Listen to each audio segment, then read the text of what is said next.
जय हिंद साथियों, नमस्कार। मैं पुष्पेंद्र सिंह आप सभी का स्वागत करता हूं अपने हिंदी भाई पुष्पेंद्र सर के यूट्यूब चैनल पे। तो सभी बच्चे जल्दी से जल्दी जुड़ जाएंगे, बिल्कुल भी समय बर्बाद नहीं करेंगे। हम लोग सीधे अपने टॉपिक पे आते हैं। आज का हमारा जो टॉपिक है वो है समास। समास के बहुत ही बेहतरीन क्वेश्चन हम आप लोगों के लिए लेकर के आए हैं, तो बिल्कुल भी देर नहीं करेंगे। तो पहला है, अठकोना में कौन सा समास है? पहला ऑप्शन है द्विगु समास, दूसरा है बहुब्रीहि समास, या तीसरा है द्वंद्व समास, चौथा होगा तत्पुरुष समास। बताएं सभी बच्चे क्या हो जाएगा? तो अठ कोना, अठ यानी आठ, तो जहां पे भी पहले संख्यावाची शब्द होगा वहां पे कौन सा समास होता है? द्विगु समास होता है। ऑप्शन नंबर ए सही जवाब होगा। अगला देखेंगे हम लोग क्वेश्चन नंबर 2। क्वेश्चन नंबर 2 में बताना है आपको, किस समास का समस्त पद वाक्य में क्रिया विशेषण का काम करता है? बताना है। पहला ऑप्शन अव्ययीभाव समास, या दूसरा बहुब्रीहि समास, या तीसरा द्वंद्व समास, या चौथा द्विगु समास। बताएं सभी लोग क्या हो जाएगा आंसर? जल्दी से जल्दी कमेंट करें। तो किस समास का समस्त पद वाक्य में क्रिया विशेषण का काम करता है? तो आंसर क्या होगा बच्चा? अव्ययीभाव समास, यानी ऑप्शन नंबर ए सही जवाब होगा। क्या होगा? ऑप्शन नंबर ए सही जवाब होगा। अगला देखेंगे हम लोग क्वेश्चन 3। क्वेश्चन 3 में आपको बताना है, पुत्र शोक में कौन सा समास है? सभी लोग बताएंगे जल्दी से जल्दी, पुत्र शोक में कौन सा समास है? बताएं सभी लोग जल्दी से जल्दी भाई, पुत्र शोक में कौन सा समास है? पहला है द्वंद्व समास, दूसरा है कर्मधारय समास, तीसरा है अव्ययभाव समास, चौथा है तत्पुरुष समास। तो क्या हो जाएगा? तत्पुरुष समास, यानी ऑप्शन नंबर डी, पुत्र शोक, पुत्र का शोक। ठीक है, अगला देखेंगे हम लोग नेक्स्ट क्वेश्चन। 4 नंबर में बताना है बच्चा, प्रेम सागर शब्द में कौन सा समास है? पहला ऑप्शन है बहुब्रीहि समास, दूसरा है तत्पुरुष समास, तीसरा है द्वंद्व समास, चौथा है द्विगु समास। तो प्रेम सागर में कौन सा हो जाएगा? सभी लोग बताएंगे। तो प्रेम सागर में भैया क्या हो जाएगा? तत्पुरुष समास, यानी ऑप्शन नंबर बी सही जवाब होगा। क्या होगा? तत्पुरुष समास, प्रेम का सागर। ठीक है, अगला देखेंगे हम लोग 5 नंबर क्वेश्चन। 5 में आपको बताना भैया, मतदाता शब्द में कौन सा समास है? किसमें? मतदाता में। बहुब्रीहि समास, द्विगु समास, द्वंद्व समास, या तत्पुरुष समास। तो मतदाता, मत को देने वाला, तो कौन सा आंसर हो जाएगा? ऑप्शन नंबर डी सही जवाब होगा, चौथा। अगला देखेंगे हम लोग क्वेश्चन नंबर 6। क्वेश्चन नंबर 6 में बताना है आपको, हर रोज में कौन सा समास है? अव्ययीभाव समास, तत्पुरुष समास, द्वंद्व समास, बहुब्रीहि समास। बताएं सभी लोग 6 में क्या हो जाएगा? हर रोज। तो हर क्या लगा है? आगे उपसर्ग लगा है। जिस समास में आगे उपसर्ग हो या अव्यय हो वो कौन सा समास होता है? अव्ययीभाव समास होता है। तो ध्यान रखेंगे, ऑप्शन नंबर ए सही होगा, अव्ययीभाव समास। ठीक है, अगला देखेंगे हम लोग क्वेश्चन नंबर 7। 7 में आपको बताना, नीति निपुण। नीति निपुण में कौन सा समास है? तत्पुरुष समास, बहुब्रीहि समास, द्वंद्व समास, या द्विगु समास। 7 नंबर का सभी लोग आंसर करेंगे। तो 7 नंबर में क्या हो जाएगा आंसर? नीति निपुण, यानी नीति में निपुण। ऑप्शन नंबर ए सही होगा, तत्पुरुष समास। ठीक है, अगला देखेंगे हम लोग क्वेश्चन नंबर 8। इसमें आपको बताना है भाई, देशार्पण में कौन सा समास है? देशार्पण, तत्पुरुष समास, द्विगु समास, अव्ययीभाव समास, या कर्मधारय समास। तो देशार्पण, देश के लिए अर्पण, यानी कौन सा समास हो जाएगा? तत्पुरुष समास। जिन समासों में कारक चिन्हों का लोप रहता है उन्हें ही क्या कहते हैं? तत्पुरुष समास कहते हैं। हम लोग जान लेते हैं समास के कितने भेद होते हैं। तो समास के भैया कितने भेद होते हैं? समास के 6 भेद होते हैं। कितने? 6। उसमें से 4 दिए हैं, तत्पुरुष समास, द्विगु समास, अव्ययीभाव समास, कर्मधारय समास। कौन से? अलग से 2 होते हैं। तो एक होता है भाई द्वंद्व समास, और एक कौन सा होता है? तो एक होता है भाई, ध्यान रखेंगे, बहुब्रीहि समास। कौन सा? बहुब्रीहि समास। तो कोई आपसे पूछ ले समास के भेद कितने हैं, तो समास के 6 भेद होते हैं।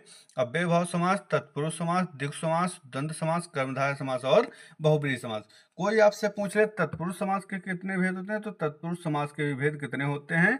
6 ही होते हैं, याद रखेंगे। ठीक है, अगले क्वेश्चन की ओर हम लोग चलेंगे। 9 नंबर, यथा रुचि में कौन सा समास है? बताएंगे। अव्ययीभाव समास, तत्पुरुष समास, बहुब्रीहि समास, द्वंद्व समास। जल्दी से जल्दी आंसर करेंगे सभी लोग। 9 नंबर का आंसर क्या होगा? तो यथा रुचि, जहां पे भी यथा आगे शब्द लग जाए उसमें हमेशा याद रखना कौन सा समास होता है? अव्ययीभाव समास लगा होता है। जैसे यथा लिखा हो, आगे आ लिखा हो, भर लिखा हो, प्रति लिखा हो, ये शब्द जिस भी समास में आगे लगे मिल जाएं उन्हें समझ जाना भैया कौन सा समास होगा? अव्ययीभाव समास होगा। ठीक है, ये उपसर्ग होते हैं, आगे लग जाते हैं तो ये अव्ययीभाव समास के अंतर्गत आते हैं। 10 नंबर हम लोग देखते हैं। 10 नंबर में बताना है भल मानस में कौन सा समास है? कर्मधारय समास, तत्पुरुष समास, अव्ययभाव समास या बहुब्रीहि समास। 10 का आंसर सभी लोग देंगे। भल मानस, भला मानस, तो भला मानस में कौन सा समास है भैया? तो भला मानस कैसा मानस है? भला मानस है। जहां पे भी विशेषण विशेष का संबंध होता है वहां पे भाई कर्मधारय समास होता है। ऑप्शन नंबर ए सही होगा। भला क्या है? भला विशेषण है, ठीक। मानस क्या है? विशेष है। तो जहां पे भी विशेषण विशेष का संबंध होता है वहां कौन सा समास होता है? कर्मधारय समास होता है। 10 का आंसर ए होगा। अगला देखेंगे, किसी को कोई भी क्वेश्चन अगर समझ नहीं आए तो वो तुरंत ही कमेंट करेगा और उसका आंसर हम देख के बताएंगे। 11 नंबर आंसर आपको बताना है कि कौन सा कथन पूरी तरह तत्पुरुष समास से संबंधित है।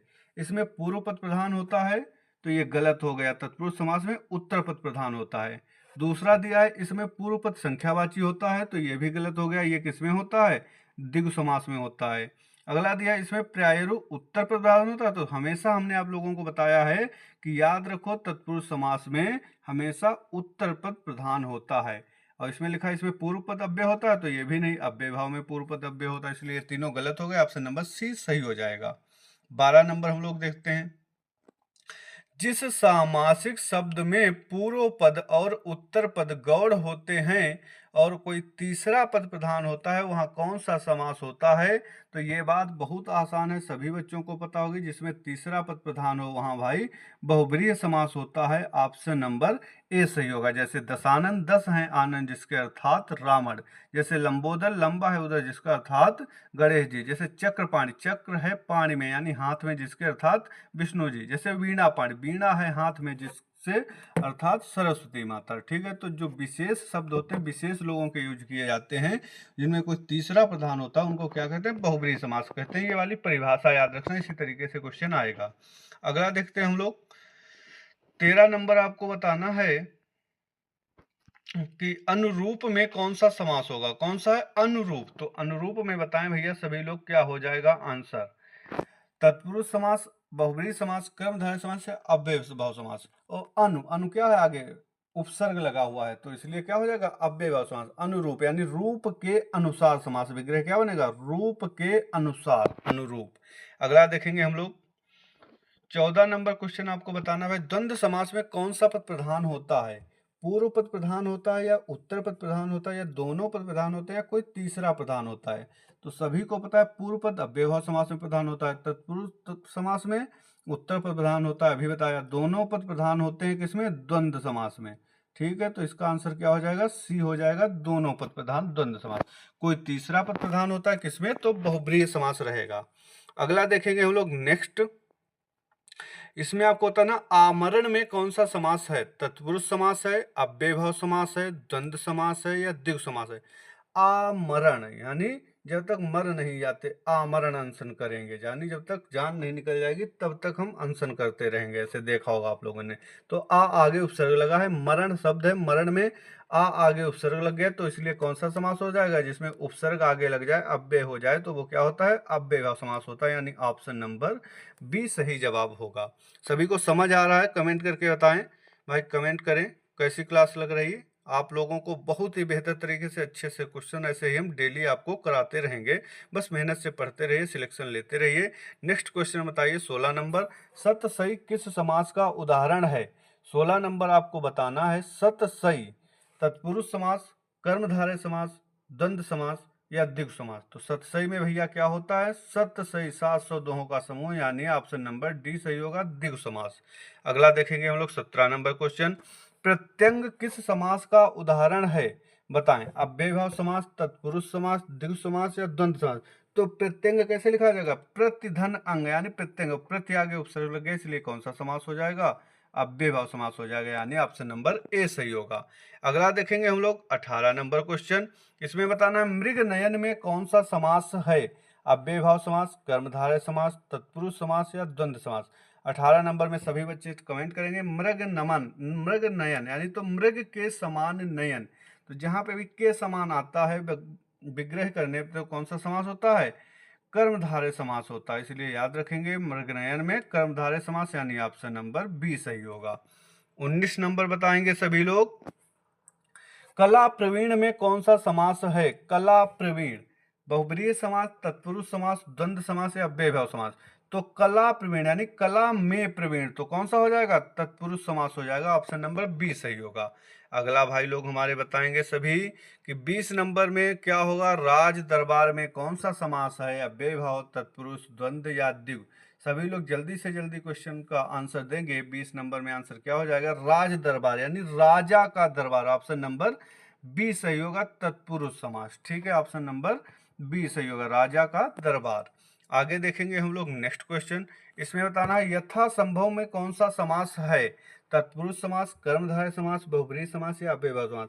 अगर आप लोगों ने देखा होगा तो अभी मैंने बताया था कि जहां कहीं भी यथा, आ, अन, प्रति, हर लग जाए शब्द तो कौन सा समास होता है भैया? अव्ययीभाव समास होता है, यानी ऑप्शन नंबर डी सही होगा। यथा संभव, जैसा संभव हो